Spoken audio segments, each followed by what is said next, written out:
Alright guys, such a back again today. Hope you're all doing well and enjoying your day so far. One of the most anticipated matches of the CDL so far concluded tonight, but overshadowed massively by the huge drama involving Scump versus Activision this evening. I did not expect to see the day when Scump's stream was DMCA'd, copyright striked by Activision Blizzard, mid-watch party, but this is what happened this evening. So much drama and controversy as a result of this, understandably so. Who's in the right, who's in the wrong? We'll dive into both situations and Zoomer's explanation as to why Scump got this DMCA. Very much intrigued your thoughts in the comments below. Hit the like button if you enjoy. Subscribe if you're new as always, I greatly appreciate it. Firstly, we've got to talk the first match of the day because this occurred before all the Scump stuff went down. Heretics versus the Vegas Legion. Not a must-win for either team. They've both got victories on the board, but definitely a potential for a statement game for Heretics in some ways. They were never going to set the world on fire regardless of what they did here, but they were impressive against Ravens the other day. If they beat Legion, they're starting off on a great track for the upcoming season. They lost the first hardpoint, and after that, though, we got the first breakdown of the day. Honestly, I couldn't believe what I was seeing in some of these search and destroys. We've seen a few crazy clutches, so like the first weekends, there weren't really that many. There were a few comebacks, the hardpoints, you know, Subliners versus Grillers, but there weren't really many crazy search comebacks or any crazy clutches necessarily. That was good, a few good moments, but there wasn't anything like today when we're seeing breakdown after breakdown after breakdown. So Legion here are up 5-2, and let's not forget, they were up, was it 5-3? I'm pretty sure against Ravens the other day. They bottled that one in game 5. This was a game 2, up 5-2, and all of a sudden, a few rounds later, Heretics come back to win it 6-5, and that catapulted, or catalyzed really, their next 3 maps in a row. MettalZ then went off on the invasion control. They just about got over the line there. They took the map 4 as well, and all of a sudden, literally right on the edge of Legion going up 2-0 and potentially winning the series, they lose 3 in a row. So big series from, I think, MettalZ, I mean, especially. Lucky, of course, had some great moments in addition. I wasn't massively impressed by either team here, to be honest, and we know that both of these teams are, you know, probably going to be in the fight for making the World Championship, we'll say, come the end of the season. But still, for Miami, this is 2 good results early on. It's a great start to the season. The resilience they showed on the map 2 search and destroy as well to come back. Some ice down the road as well. Hopefully, Heretics can be a legit contender because MettalZ and JurNii, like, you know, those players especially, and Lucky really, such fun players to watch, especially back in Black Ops 4. For those of you guys that are around, remember what MettalZ and JurNii especially used to do. Lucky as well was such a good sniper rifle player. Just really fun players to watch. I'm glad they're doing well. Vikul's there filling the gaps where necessary. Dropped a 0.7 today, but it doesn't matter, I guess, when you get the W on the board. So Heretics moved to 2-0, but another real disaster class from Legion, right? Those last 2 search and destroy maps they've played are defeats they will not want to remember anytime soon. So Heretics moved to 2-0. But then we get our first COD Esports images that precede unfortunate events of the evening. OpTic Scump live, watch parties going, YouTube/Scumpy, twitch.tv/Scump. So we know full well with the YouTube deal in place, the watch party as it typically stands can occur on youtube.com. The watch party, as it typically stands, can occur on youtube.com and on Twitch. If you want to do it on Twitch, which maybe you were allowed to until basically today, we'll see that in a second, the explanation from Zoomer's side, you could only broadcast the, you know, the face cam, right? There was going to be no gameplay attached anyway. That was understandable when the YouTube deal occurred, but they still wanted to stream on Twitch as well, but with just no face cam and stuff like this. So, after all the drama of last week and the fact that they were trying to shut down the flank and not let them show any gameplay and all of this type of stuff, it turned out that there has been some changes to the rules that are in place. Zoomer's been on many calls over the last few days discussing this with Activision, and Zoomer today only streamed on YouTube. Now, this seems to be because he was informed, as he will explain here in a second, by the CDL that for whatever reason, due to the way the deal is structured, if you watch party on one platform, you are not allowed to multi-stream. Even if you're not showing the gameplay on another platform, it doesn't matter. The rule is simply that if you watch party on YouTube, you cannot multi-stream. I guess that's what's written in the contract. Doesn't matter what you're showing on the other channel. You could be, you know, playing Farm Simulator or something. I don't know. It doesn't matter. You're not allowed to do it. You can't stream live anywhere else, whatever you're doing on that stream, if you're also live streaming the watch party on YouTube. That is the rule. That's why Zoomer said, okay, fine, we'll do the watch party just on YouTube, but then as a result of that, they are therefore allowed to use the CDL gameplay after the fact on their Twitch show in some format to run the flank in a more traditional way. So this seems to be the compromise they have come up with. But it seems like either Scump's team and OpTic didn't get the message, or they simply decided, we don't care about this message and this ruling. And even though that might be the ruling, we could debate the merits of this anyway, what they've done to Scump today. So, we then saw Zinni's stream, I believe this was from Zinni's stream, was coming up as, oh, something went wrong. This video is no longer available due to a copyright claim by Activision Blizzard. It's honestly incredible. I didn't think I'd ever see the day where this would occur. That Scump is streaming, and a few minutes into the stream, during that first series, Scump's stream comes up with this. This video is no longer available due to a copyright claim by Activision Blizzard. Not even by, quite often these copyright claims are done by, you know, an external company or something like that, but it's straight up by Activision Blizzard. Scump then, you know, the video unavailable on YouTube. They then took down the Twitch stream as well. Of course, hashtag free Scump is trending pretty hard. I thought I might as well tweet it as well. Free impressions, you guys know how the game works. But this is the explanation from both sides. So I'll share the clip here of when Scump realizes that their YouTube stream just got taken down. And basically what this means, I think you can tell here by Scump's reaction, as far as I'm concerned, that they might have been aware this was a possibility, and, you know, it didn't seem like they were massively surprised. It was like, oh, they actually did it. They actually did what they threatened to do, which is maybe caught them by surprise. And then I'll share what Zuma says when, after many conversations over the last few days, he was told in a letter by an Activision lawyer that if you multi-stream while you're broadcasting on YouTube doing the watch party, as is allowed, and you can still do the other stuff on Twitch potentially after the fact as well, we will DMCA you. We will copyright your show. That is what's going to happen. Presumably, OpTic and Scump got the same message. We don't fully know, but we can potentially make that assumption, in which case Scump and OpTic potentially tried to big dick Activision and call their bluff, and it seems like they might have followed through on their threat. What's up? Huh? What? Why are you staring at me?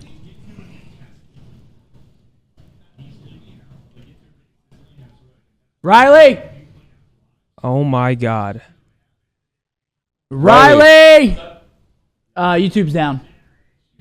Yep, YouTube's down. All right, guys. Well. Oh my god. It's been real. Huh. Oh my god. Oh. Riley, take us off. All right, chat. And I told them what I was doing today. So everybody was aware that I was just going to be live on YouTube today. The league was aware. The OpTic guys were aware. I told them, told everybody. My agent was aware. Everybody was aware what I was doing and what was going on. As you guys know, we did get hit with some emails and some threats and stuff like that. So the first thing I did during this week was making sure I was, Ben, how many phone calls was I on this week? Trying to figure things out. We were on about chat. Just to be clear, last Saturday, we were sent a letter. And again, we don't know if OpTic was sent word for word the same letter. I can only speak to what was sent to me and Tom. We can only speak for ourselves because we were sent on the same email chain. But basically, the letter was very clear about YouTube and Twitch and what would happen if you stream on Twitch, even if you show no gameplay, by being a YouTube stream partner. So I just want to say that. But we were on probably, you and I had probably like how many phone calls Activision we had this week? Bro, I was on the phone every day. At the end of the day, bro, like, I love Seth and the OpTic guys. And, you know, I want to support them. And I hope that they get their streams back up. You know what I mean? Like, I want to make sure that those guys are good and that they get those strikes taken away and that they can figure something out and they get their streams back up. So I'm just going to have to ripping find the Band-Aid, bro. We were told if we stream on Twitch at the same time as streaming on YouTube, we're getting banned. They told us straight up, if you do it again, you're getting banned. That's straight up what it is, bro. If we were told, actually Tom told me, if we stream on YouTube and Twitch at the same time, we're getting striked. Yeah. Period. That's what happened. That's what they told us. That's what they told us. Which, I mean, Ben, I'm sure they were sending the same info to everybody. I'm sure the OpTic guys got the same email. They probably did, but obviously I haven't seen. I'm not in their email. They stood on basis. I tip it. He said, "Fuck you guys." He said, and maybe they have other plans, bro. Maybe there's something. Maybe there's a plan that they got. I don't really know. So I think, understandably, a lot of the reaction to this is like, well, Scump kind of got what's coming to him, right? Like, if they were told that this is what's going to happen, they did it anyway and streamed on Twitch as well, then they're going to get striked. You know, that's what Activision said they were going to do. That's what they're going to do. And whether that has merit, and I think it does have merit, the idea that Scump, as, you know, the king of Call of Duty, whatever, the guy that's done so much for the scene, the fact that you're going to hit the copyright claim, okay, maybe they threatened it, but maybe you just go to Scump and say, look, Scump, we told you not to do this, Riley, Hex, whatever, you're streaming on Twitch, let's just take it down, shut your stream down, put it back up again, and let's not do this again. Sure, they might have told him in an email that he's got to do this and he didn't comply, but, and you can argue why they might have done that. Do OpTic think they're above the law, all this stuff? But at the end of the day, the fact that you're going to DMCA, like actually send a copyright strike to the biggest like esports content creator in this particular space that has ever existed, is incredible, right? I mean, like, Scump versus Activision is going to go crazy, potentially, as a result of this. And I just think that decision to come through and just shut Scump down is so remarkable, given who he is, what he's done for the space, that maybe a better understanding, a better conversation could have come into play. So look, I'm sure Scump will be freed, and he'll probably be back soon again tomorrow, probably exclusively on YouTube. Maybe OpTic and Scump on this one just tried their luck to see if they could get away with it, and stream on Twitch as well. Then again, not that many people watch on the Twitch anyway, because they can't see the gameplay anyway, so they probably just watch the YouTube stream. But yeah, they went down for the evening, and we don't exactly know as and when Scump's going to come back. Like, this threat that Activision said they were going to do, does this copyright claim come off? Do they say, all right, yeah, no problem, Scump, you're back in business for tomorrow? Or do they say, you deliberately ignored what we said, you know, we ain't taking this off anytime soon, which would be completely outrageous. But to be honest, maybe it's not out of the realms of possibility, given the fact that they're clearly frustrated Scump did this in the first place, and instead of saying, look, Scump, check your emails again, brother, and let's get this stream closed down and put it up again in a couple of hours' time, just with the YouTube show, they decided not to do that and went into the complications, in some ways, of straight up slamming the stream and nuking him off the face of the planet. So, you know, I think Zuma's bang on the money with what he says here. There wouldn't be a product if it wasn't for guys like Scump. Probably best to treat him with a bit more respect, but, you know, sometimes that's not how things operate here in the Call of Duty world, as we've seen for some time. So, massively intrigued to your thoughts in the comments below. Two more big series that we've got to dive into. This was another set of breakdowns.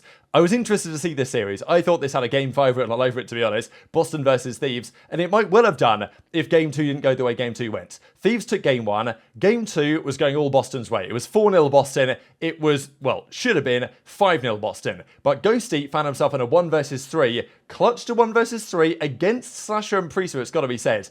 Because Capsidal and Snoopy, these are two guys that seem like, you know, the next generation of COD potentially within this team. Priestahh and Slasher, they're the older guard. Of course, Priestahh dropped from the Subliners. He comes in here. Ghosty comes up, clutches a nasty 1v3, takes him to 4-1. And guess what? They then win the next 5 rounds in a row.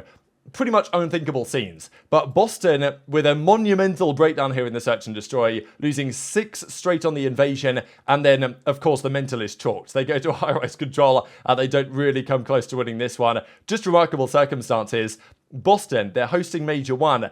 They are probably going to start in the losers bracket for Major 1. I think that Boston play Ultra and New York, maybe, as their next matches. So they're staring down the barrel of an 0-5 start, and Cammy somehow blows up to this barrel, even though he's miles away. Whatever, they still won the game. Fair play to Thieves. On the board, emphatically so.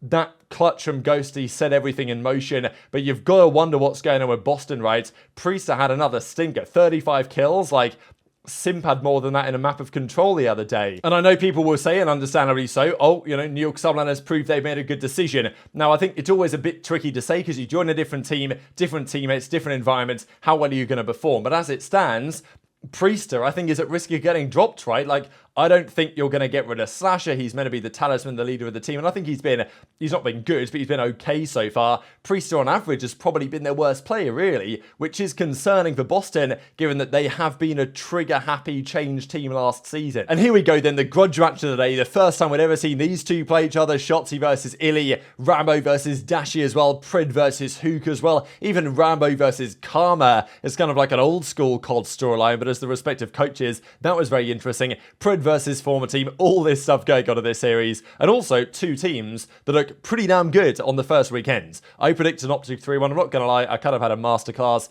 in the prediction for this series, but it nearly wasn't on the money, because Surge started game 1 up 180 to 92. The second COD moment which preceded unfortunate event of the day. To be fair, this is probably the 4th or 5th, actually. This was the situation. Kenny, by the way, what a monster this guy is. Like, I can't sing this guy's praises enough at the moment. And he has a great map 1 here, so influential. Not only did he dominate the slaying, but the very final moments of this game, he found a timing, I think it was aBeZy that got bad timing and kind of aBeZy as well, and the spawns kind of worked in OpTic's favor on the final P5. But to be fair, when you're coming down at this amount and you're trying to make a comeback, there is always going to be a bit of luck involved if you want to make it work, because all Surge have to do is get some time on each hill to close out the game. But it didn't happen. OpTic made some big comebacks here against Surge, went all the way down to the wire, but OpTic brought the energy, and you've got to say their hardpoint is looking particularly nice at the moment. Here's Karma, here's JP coming out from the backside. Big moments for the OpTic boys, and yeah, massive momentum swing in their favor to make the big 100-point comeback, win game 1 against Surge, a team that looks pretty good in all game modes so far. And then the search and destroy. I'm not gonna lie, when I saw this round, I was like, bro, what are OpTic doing? Because they had a 4 versus 3, bomb down. Shotzzy threw a smoke, which is like, you don't usually throw a smoke on the bomb when you've planted the bomb and you've got to defend it, you know? I know that Shotzzy's intention was to drop the smoke and kind of push through it to stop the defuse, and it's an interesting strategy. I've not usually seen it work, because quite often it's the team trying to defend that's going to drop the smoke to defuse in the smoke, but Shotzzy kind of did it for them. It meant that OpTic then didn't know if the bomb was being defused. It put them in a difficult spot. aBeZy had some nice shots, he clutched up, and they went up 2-0. But after that, OpTic just flipped the switch, and they won almost 6 rounds in a row. Starting from this one from Dashy, they were down at this point 2-1, and these shots on aBeZy, like, this just sets the tone, you know what I mean? Dashy in a 1 versus 3, picks up the first kill from this window, so he gets this kill on Huke, gets the second one, gets some nice timing here on aBeZy, and then just beams aBeZy for the 1 versus 3 clutch. That's a nice momentum switch. Those are like classic Dashy shots there, just doesn't miss a bullet. Then they're up 5-2, and aBeZy makes a phenomenal play. The fact that he lays down here just before he gets on it as well means that Kenny doesn't quite see the angle. And look at this, the boys are bouncing around, aBeZy does his best Clayster impression and hops the ninja. Absolutely absurd, really, from aBeZy to have the ice in that situation. And to be honest, it kind of looked like they were going to make this work on the comeback. But after it was 5-3, Shotzzy then went big time with an ace in the final round. Don't really know what Surge are doing in this search and destroy, but it was a good bounce back from OpTic, because they won so many rounds in a row where they just crushed Surge. Close, like, basically they would just go and fight them, chuck a smoke and just go and chow. And it was working for OpTic, like, basically every single round. Even here from Shotzzy, makes a great play towards the end of this map, gets this kill in a 2 versus 3 situation, finds the first, nearly got spun on by Huke to be fair, but then closes out the rounds against aBeZy, gets the bomb defuse, and that's enough to call it GG. And I said to you guys earlier, if OpTic win the search and destroy, they gotta win the series, probably a 3-1, and this is what happened after a close control. This was actually very interesting. Priestahh, I'm pretty sure, yeah, he got called out by the guy behind him, that's why Huke turned around, but still, from Priestahh's point of view, this looked pretty absurd that he was chasing Huke. Huke then gets the call out now, spins round, and then just completely destroys Priestahh. But and that actually led to an offensive win, I believe. So Surge end up taking the control W. They then move on, though, to the hardpoint, the terminal hardpoint. And I was really interested to see what terminal hardpoint would look like, because both of these teams did well on it the other day. But it's OpTic with, honestly, a monster set of rotations. Like, this time they were leading most of the game. They get to that final plane point as well, and they just have a phenomenal break, and they close out the game. So, yeah, OpTic right now, their hardpoint, as you've got to expect, is looking scary. Like, it's only a matter of time until this team will be a dominant force in hardpoint, especially in online environments. They always are at some point. Right now, they're looking great. Surge are a good team. They played well this series, but OpTic just had a little bit of an extra gear. So very much intrigued to your thoughts on all this drama in the comment section below. Lots to discuss tomorrow. Hit the like button if you enjoyed. Subscribe if you're new. Take care, and I'll see you next time.